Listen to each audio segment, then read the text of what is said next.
wabarakatuh. Waalaikumsalam warahmatullahi wabarakatuh. Allahumma sholli ala sayyidina Muhammadin fatih lima uliqa wal khatim lima sabaq nasirul haqqi bil haqqi wal hadi ila siratikal mustaqim wa ala alihi wa sahbihi haqqa qadrihi bi maqdarin azim. Shallu ala rasulana Muhammad. Marhaban ya Ramadan. Bagaimana? Semuanya sehat walafiat? Alhamdulillah. Kami dari Fakultas MIPA hari ini akan mengadakan sedikit kajian tentang nggak sempat, ya harus sempat mengaji kauliyah dan kauniyah Al-Quran. Siap? Teman-teman semua, Alhamdulillah kita bicara tentang kauniyah. Jadi kauniyah ini sesuatu yang sering kita dengar. Kauniyah itu adalah ayat-ayat yang ada di Al-Quran berbicara tentang alam semesta. Di depan kita ada Al-Quran dari karena kaun alam semesta. Ada juga ayat yang tersirat dan tersurat. Nah, sedangkan yang kauliyah adalah ayat yang ada di dalam Al-Quran. Saya kira fenomena sains sangat banyak sekali di Al-Quran ya. Mahasiswa biologi dan yang lainnya itu selalu mengkaji integrasi sains di dalam Al-Quran. Sebagai contoh kita perhatikan ya tentang air itu dia berbagai ayat. Di Al-Baqarah ayat 74 juga ada, di Al-A'raf ayat 160. Air itu adalah kajian dari sains biologi seperti yang nanti akan dibacakan oleh mahasiswa biologi. Silakan saudara Hafid untuk membacakan tentang bab air. A'udzu billahi minasy syaithanir rajim. Bismillahirrahmanirrahim. Wa qatta'nahum ithnatay 'ashrata asbatan umama wa awhayna ila Musa idh istasqahu qaumuhu an idrib bi'asakal hajar فانبجست مثل 12 عينا قد علم كل أناس مشربهم وظللنا عليهم الغمام وأنزلنا عليهم المن والسلوى كلوا من طيبات ما رزقناكم وما ظلمونا ولكن كانوا أنفسهم يظلمون. Alhamdulillah telah dibacakan tadi bahwa kami membagi mereka Bani Israel menjadi 12 suku yang tiap-tiap mereka berjumlah besar. Kami wahyukan kepada Musa ketika kami meminta air kepadanya. Pukullah batu itu dengan tongkatmu, maka memancarlah dari batu itu 12 mata air. Sungguh setiap suku telah mengetahui tempat minumnya masing-masing. Kami naungi mereka dengan awan dan kami turunkan kepada mereka manna wassalwa. Kami berfirman, makanlah yang baik-baik dari rezeki yang telah kami anugerahkan kepadamu. Mereka tidak mengganggu kami, tetapi mereka lah yang selalu mengganggu dirinya sendiri. Jadi makna ini tentang makna pentingnya air, dan ini juga banyak dikaji dalam sains ilmu begitu ya. Saya kira anak-anak biologi sudah paham tentang ekologi, bagaimana pencemaran dan sanitasi perairan. Baik. Di samping itu beberapa hal lagi tentang sains, bahas juga tumbuhan, juga ada bahas tentang hewan. Itu banyak sekali kajian-kajian yang perlu kita diskusikan tentang kauniyah yang ada di alam semesta tercetus dalam kauliyah di dalam Al-Quran. Kita lihat tumbuh-tumbuhan ya, saya kira kalian paham apa itu benalu. Mbak Rika tahu benalu apa Mbak Rika? Benalu itu mengganggu. Selalu mengganggu Ya.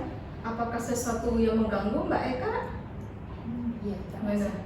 Apakah semua yang mengganggu itu menjadikan yang tidak baik?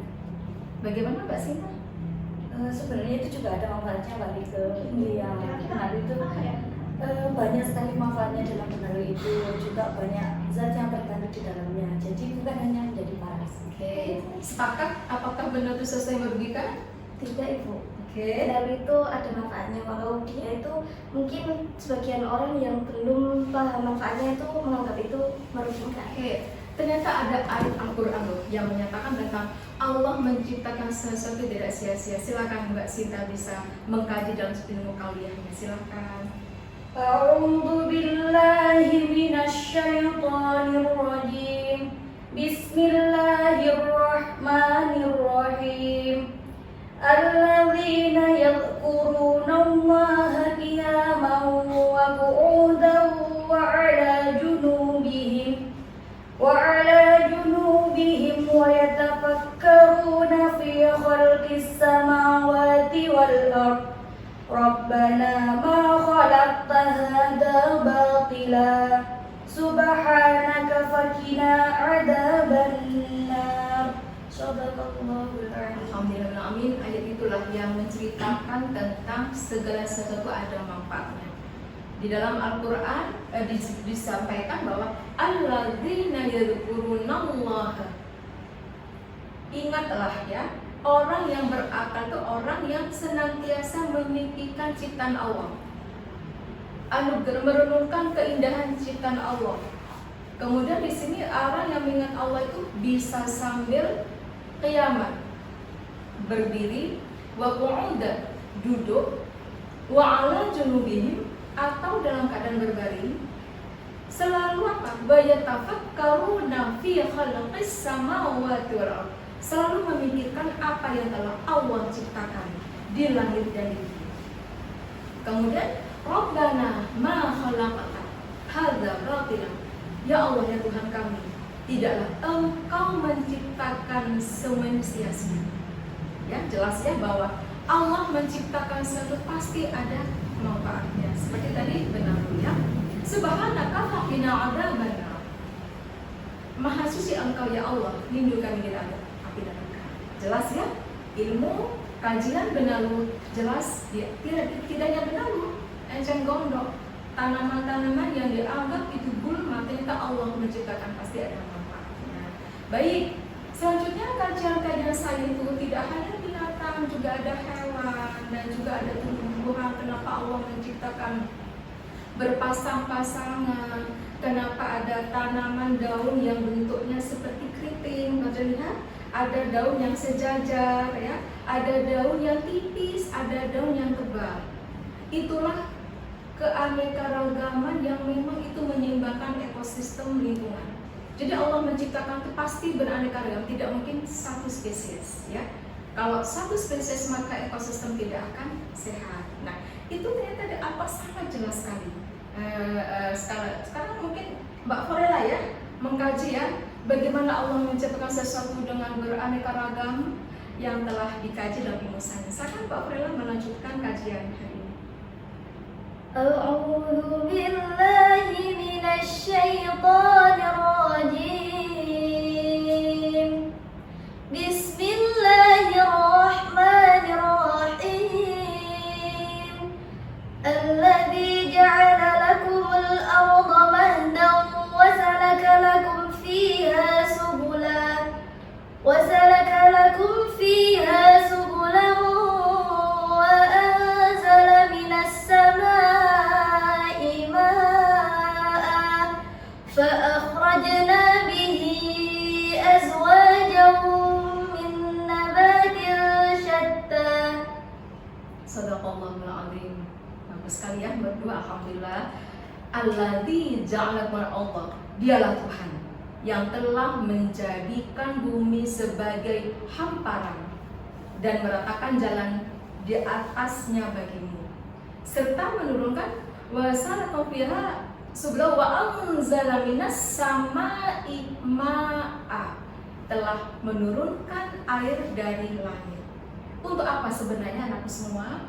Fa akhrajna, kemudian kami turunkan setelah Allah menurunkan air, fa akhrajna bihi, dan Allah menurunkan di dalam itu apa?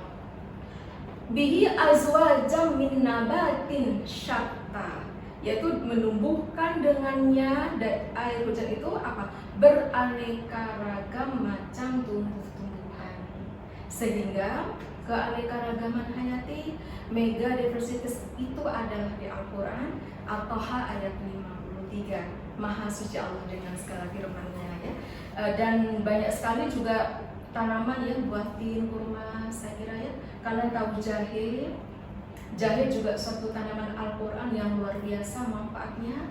Jahe itu manfaatnya sudah dikaji bersama mahasiswa, diteliti, melancarkan peredaran darah, dan ternyata di Al-Quran juga ada Bismillahirrahmanirrahim wa yus'auna fiha ka'san kana mizajuha zanjabila. Al-Insan ayat 17 yang maknanya dalam di dalam surga itu mereka diberi minum segelas minuman yang campurannya adalah jahe. Jadi marilah kita cintai empon-empon Indonesia tradisional, jahe sangat manfaatnya bagus. Di dalam kajian Ibnu Katsir juga menyampaikan bahwa di sana mereka diberi segelas minuman bercampur jahe.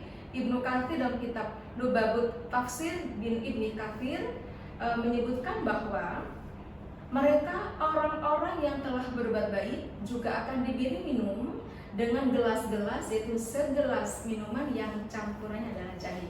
Apakah kalian suka jahe? Suka. Alhamdulillah ya. Kalau suka jahe berarti telah mengimplementasikan Al-Quran. Di situ ada kaumiyah dan telah jelas di Al-Quran ya. Saya kira demikian kajian pada hari ini. Alhamdulillah kita lanjutkan minggu depan dengan kajian lebih menarik ya. Ini kebetulan kami bersama tim dari FMIPA Unisma. Banyak Sri Kandinya ya, tapi luar biasa. Mereka adalah pengkaji Al-Quran, dan tentunya di Ramadan ini malah kita mengkaji, di samping kita tahsin Al-Quran, kita memahami ayat demi ayat tentang fenomena sains. Saya kira demikian yang perlu kami sampaikan. Wassalamualaikum, selamat berpuasa, kita jelang nuzul Quran ya. Wassalamualaikum, wallahu muwaffiq. Assalamualaikum warahmatullahi wabarakatuh. Waalaikumsalam